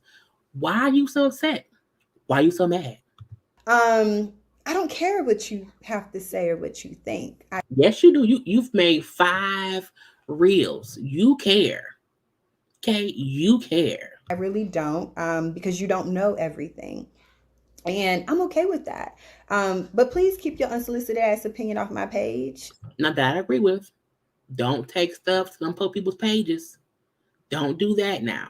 Go on YouTube. Go post on somewhere where I can give 2 fucks. But don't come on my page with your dumbass opinion. Okay? Check me out at the reunion. Not her cussing and fussing in front of the daughter. We not gonna call that lady no bad mama for cussing and fussing in front of her child. We're not gonna do that, okay? Balance. Um, oh Tina, this wig is wiggy. She was completely naive. She was, and this is the thing. You can't be upset because you didn't know what you were getting yourself into, and now people have opinions based on the live nationally syndicated show that you chose to go on, and it made you look some kind of way. We've heard plenty of people say that producers and production and the show will sometimes show them in not the best light. You know how the edit can do this or that or whatever, but it's like that's on y'all. Will she too sensitive? In the show wants viewers' opinions. You must care, or we wouldn't be here. Yeah, no, okay. But again, you know, she quit, she gone, she done, poof, be gone. Okay. Now we see 2 little scenes. Okay, we see one little dinner scene between Stakia and Paul. Paul. Look, the kid still wants to be in love, and I do feel like the kid is a genuine person who just got the short end of the stick. Not everybody will find their person on dating shows. Okay, that's what it is. Okay, but I feel like when Paul, like, I feel we have a chance to keep building our connection or whatever. You're a beautiful black queen and blah blah blah blah blah. Paul to me is always saying stuff that sounds profoundly romantic and heroic, like a good man, Savannah. Okay, but to me, Paul's lines sound like pickup lines. Paul's statements sound like things he's saying just to make a statement, not because he fully truly feels them. And I'm not calling him a liar. I'm just saying, to me, Paul always seemed like he's grandstanding to be more deep into the situation than what he really is. Okay. And he's like, you have what I need. You have so much in you to give. You are more than what meets the eye. Blah, blah, blah, blah, blah. I was like, oh, God, okay. And it's just I don't I had they connected sooner, and it did not seem like some last ditch effort to get to know somebody who you really may like. But I just wish Paul did not always have these lines he feeds to people to make it seem like he's this deep thinker, whatever. She said, I do feel like you're being genuine or whatever, and I do need someone to protect my heart because others didn't do that. I'm like the kid, but I don't want you with Paul. I don't. I really, really don't. But if they date in real life and he stopped feeding her lines, maybe it's okay. Maybe okay. Um, let's see. Paul did pour into her though as a friend. True, true. And as a friend, that's fine. But to me, when he's trying to date people, it just seems like he's just reciting all these. Paul is consistently reciting positive affirmations. And I feel like people who walk around and their conversations are like a book being read, I don't fully trust it. You know what I'm saying? I don't fully trust it. Or not the kids, but everyone's number two. And it's because her person wasn't here. And the sooner that she realized that and is okay with that, I think she may find love somewhere else. Okay. Now we also seen Joy and Clifton on a date. Okay. And they both bring up how, the weekend was great for them. Now she makes it clear that how they made stuff in the same bed or whatever, but they all did was sleep and had fun. She's making it seem as if we did not have sex, okay, on the trip. And I'm like, girl, I don't know. But she's like, because we had this whole great connection or whatever, and now we can fully focus on just each other, like what happens past this process, like what's next for us. And like my vision is we keep being consistent with each other, you know what I'm saying? And see where the road takes us. That's the most non-answer given answer I've ever heard. When someone say we'll see where it goes, it's like, no, where do you want it to go? Because you telling me, what I want us to keep being together. That's what I want. That's what I hope to happen. I'm okay with that. But like we'll see where the road takes us. Means you don't know shit. Okay, you don't know shit. And she like, I really like you. You say, but I feel like isn't the best word or whatever. He's like, I agree. Like isn't. He's like, no, like is not enough. It's more than like they don't love each other, but they both see how they're on the same wavelength. They almost, this chemistry or whatever. They're in tune with each other, and they just happy. I'm like, I guess so. I guess so. Because again, I don't have any issue with Paul and I mean not Paul with Clifton and Joy because again we've seen their connection since day one. Okay, but we shall see. Now we do see all the couples, all the singles. They are singles. They meet up to chit chat with Tommy. Things get dicey. Things got real dicey, and they all meet up or whatever. I mean, Carmen had them damn blue eyes in. Every time Carmen had the blue eyes in, I know I ain't gonna like her, because that's what it is. But whatever. Anyway, they sitting around there, whatever. You know, sitting Tommy after, did y'all see Tina? Did Tina show up? And she showed up. Said she didn't have no connections or whatever. I'm saying, but she didn't give any real responses on why she had been MIA. And Carmen rings up, oh, she told me she didn't feel like, she had connections with anybody.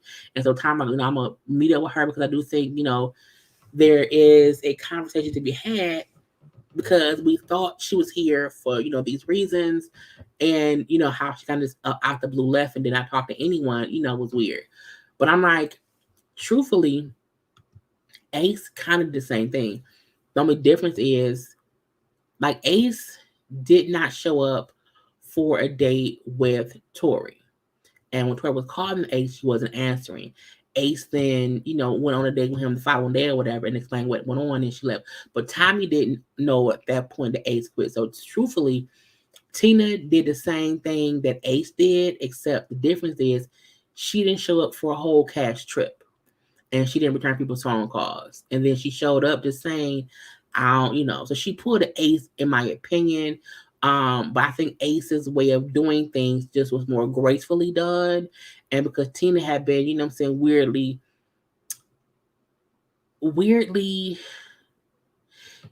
Tina really hadn't been connecting this in general. She always seemed flaky. So I think that may be the reason why people feel like, hers was worse. Anyway, they get on Joy and Cliff, and Joy brings up I had a great whole time. Okay, we had a conversation on him having issues with like me being friends with my ex or whatever, but he know I'm not out here being sneaky and whatnot, so that's fine, fine, fine. We good, okay? And I was like, and he's like, well, what do y'all think y'all be in 6 months? And Cliff is, I think in 6 months we'll be on some new beach together, vacation or whatever. It was the sky's the limit, and again, to me, Joy and Clifton seem the most consistently matched than anybody else. We've seen them, do things over the whole season. Even though we do not like how Clifton kind of was still best with the kid, I don't think he ever made me feel like he was not going to end up with Joy. So again, that's fine, fine, fine. The kid should have celebrated like Ace. I'm giving her the side eye. Not Joy gave it up. Clifton has got the draw, so he has turned the corner. Joy should have held back some. She was way too gone too fast. Joy definitely threw the thing in the circle. Throw the way out of the circle. Okay. Carmen seemed like a man eater. I don't respect that move on Ace's part or Tina's. No call, no show. It's disrespectful. Tina didn't have any connection with the guys. Why Clifton dressed like Bronny man? Leave Clifton alone. But again, Clifton and Joy are boom boom pal. Honey, they get to Paul and the kid and Carmen. I was like, baby, what is going on here? Okay. Paul, like, I like the kid. I like Carmen. They're both polar opposites or whatever. You know what I'm saying? Like the kid is a dynamic woman and has attributes I look for in a woman. He said, but Carmen to me isn't intentional. Okay. We would talk, but the conversation will always be about me and my connections or whatever. So it made me feel like she was always sizing me up. Carmen then say, that's news to me. I didn't know that. You know what I'm saying? That I would ask him about his connections, to have conversations about what he was doing. That she wasn't being nosy, it was just them talking. And I was like, are you sure? And she then put out her daggers. I was like, She then says, he told me he had a date with a kid and it really wasn't pleasant. Okay.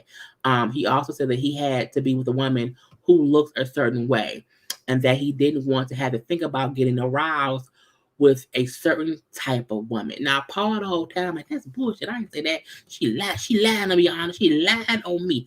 I ain't said shit, okay? And I was like, ooh, it's getting dicey. And again, Paul calls bullshit. Like, Paul says not what I said. What I said was, I like my women sexy, but I never said that a kid couldn't do that for me. And as hard as it is for me to say this, I believe Paul, mainly because Carmen has consistently shown she don't like the kid. Carmen has consistently shown she has issues with the lady, and I can see her trying to say things to make to make the kid look less than. I can see that, and I think she would have no issue throwing Paul up under the bus doing that because again, I feel like their connection, isn't that strong anymore. And the kid, like, why? No, Paul then said, like, I don't even get why she cared about what I'm doing with the kid. Okay. And the kid, so let me say this. I don't trust a word out of Carmen's mouth. Carmen says ditto. And when the kid said back, well, we see each other. I was like, come on now, we see each other. Yes, the kid, get in her ass. Okay. Anyway, the kid said from the moment that Carmen got here, she's been trying to spin things her way. Carmen seems bitter and has had it out for me since Eric, because Eric left because of me. And, she just don't like me. I'm like, I fully agree with the kid. I'm not saying Paul maybe didn't say things to kind of, but I don't believe Carmen. I just do not believe Carmen. What Paul said, he said, and I believe he said that, and Carmen ran with it. Okay, even when Paul said, I never even said the kid's name. Carmen just don't like the kid. We can tell that, and this is how I know. Look at Carmen looking at the kid. When I was like, oh yeah, she's trying to get at the kid at any way she can, and the only way to do that is to attack how she what Karma was trying to do is ruin the kid's self-esteem. Make the kid feel like Paul was talking to me about you not being sexy.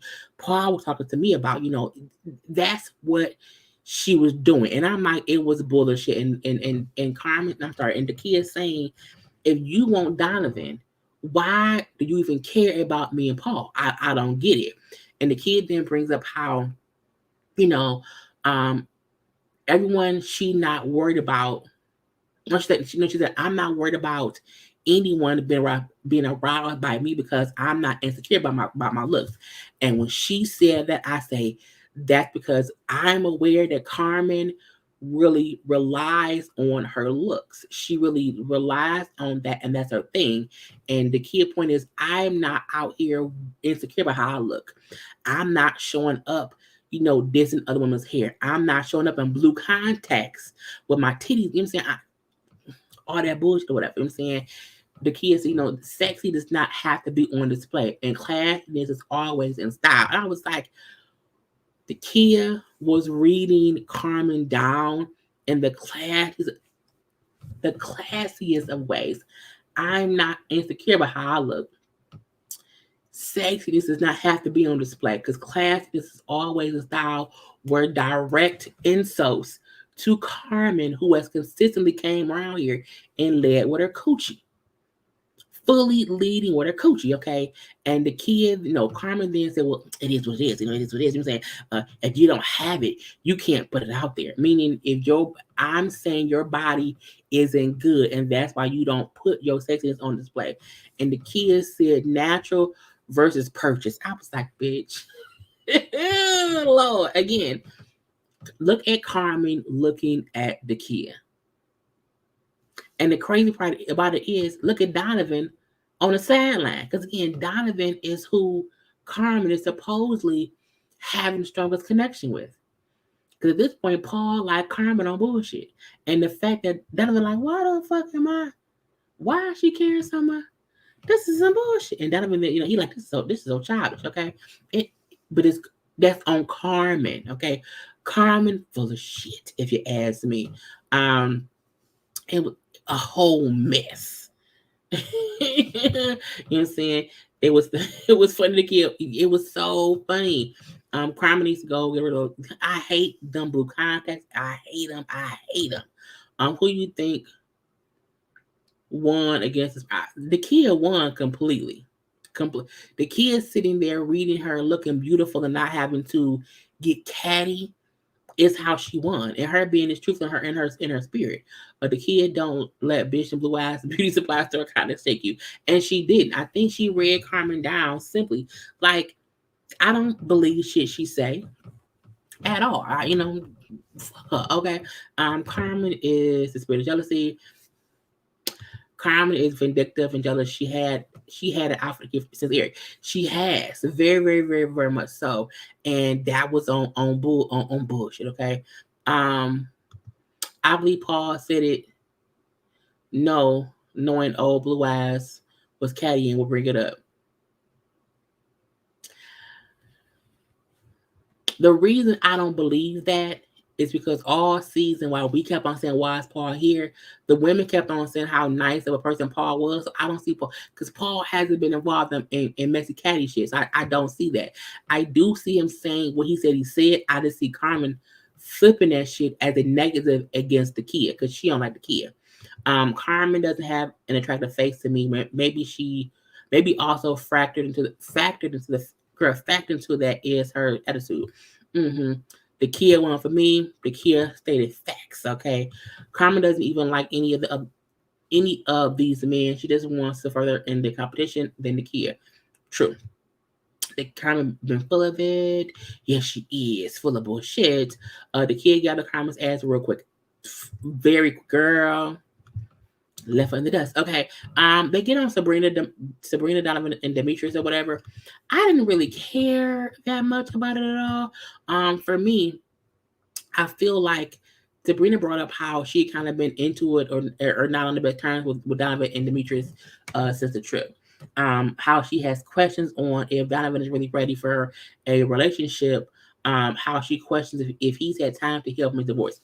Donovan was on live and Donovan said he never said he had only been single for 3 or 4 months. He was only saying that his divorce had only been like finalized for 3 or 4 months. He had already been separated and away from his wife for over, I think, like over a year or two. It just took time for the divorce to be finalized. So I do think, his thing was, I thought we'd already addressed that. So I'm completely shocked that, what I'm saying, that's still something that she has not moved past. And she brings up how with Demetrius or whatever, I trusted him the most and whatnot. But he's somewhat more passive, in things, but also he wants someone who's submissive, and that this isn't her. So that could be an issue of time if they're just two different people. And he felt like my friend was the one who said the word submissive, not me. Okay. And that word does not define me and who I am and how I want things to be. So, that's weird on my part. So all three of them was like, shit, like, do we want her? Does she want us? Do I want them? It's weird or whatever. Donovan brings up his strongest connection was with Carmen, but how he also just had a different connection with Sabrina. But seeing Sabrina get so close and touchy with Demetrius on the trip, it made him wonder, like, well, should I deal with her? Because again, why would you want someone you say you're still interested in to see you being so lovey-dovey with somebody else as if, it don't matter with me. And I was like, that's the same thing that Joy and Clifton did. And that's how the kid felt. So, He also then says how off camera Sabrina snapped at him. I'm like, she snapped at you? What you mean? He brings up how, they were talking or whatever. He was asking about, who can go home first, who can go home next. And he said, she then said, it could be you. And when he said, I felt like in that moment, the devil reared its ugly head. I'm like, the devil now? Not the devil. And Sabrina said, that ain't what I said. Like, we were joking, and he did ask that question, and I did say it could be you. And I'm like, so when are y'all lying? Who is it? I don't know. I wonder if Donovan seemed a little bit butthurt about her saying he may not be ready, to be with somebody. Because how you go from we was cool or whatever to, the devil reared his ugly head. I was like, not the devil. Anyway, no one goes home. Each person has more time to figure shit out. Next week we do see the men, I think it's the men, are introducing the women to their families.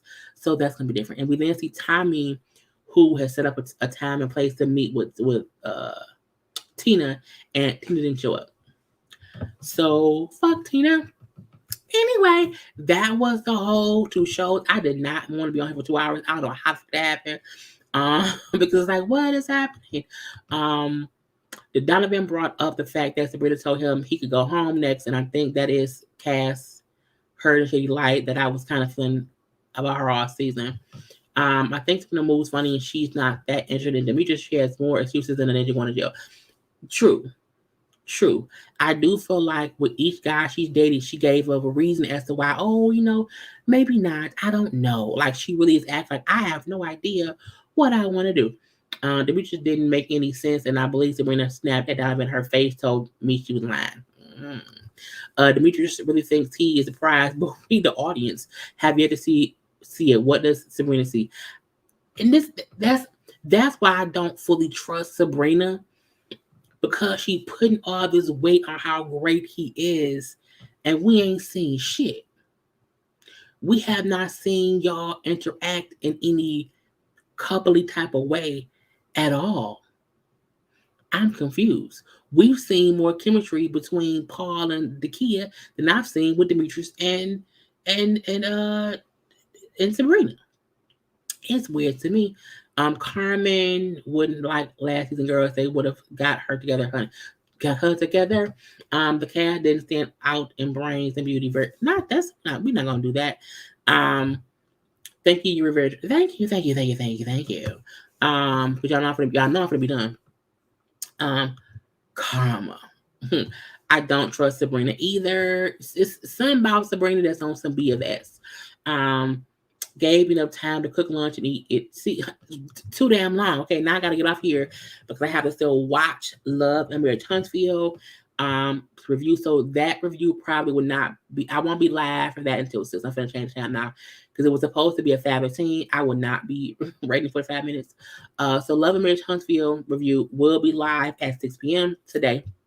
So come on back in about an hour and a half to chit chat about it. Okay, I hope y'all enjoyed the whole Ready to Love and put a ring on it. It was a great, great, great time. Y'all know I love y'all every Sunday. We are here to do these things or whatever. Okay. Have a good day. I will talk to y'all. I will see y'all at 6. Come on back at 6, okay, to watch Love and Marriage Huntsville. Gotta go. Love you all. Peace.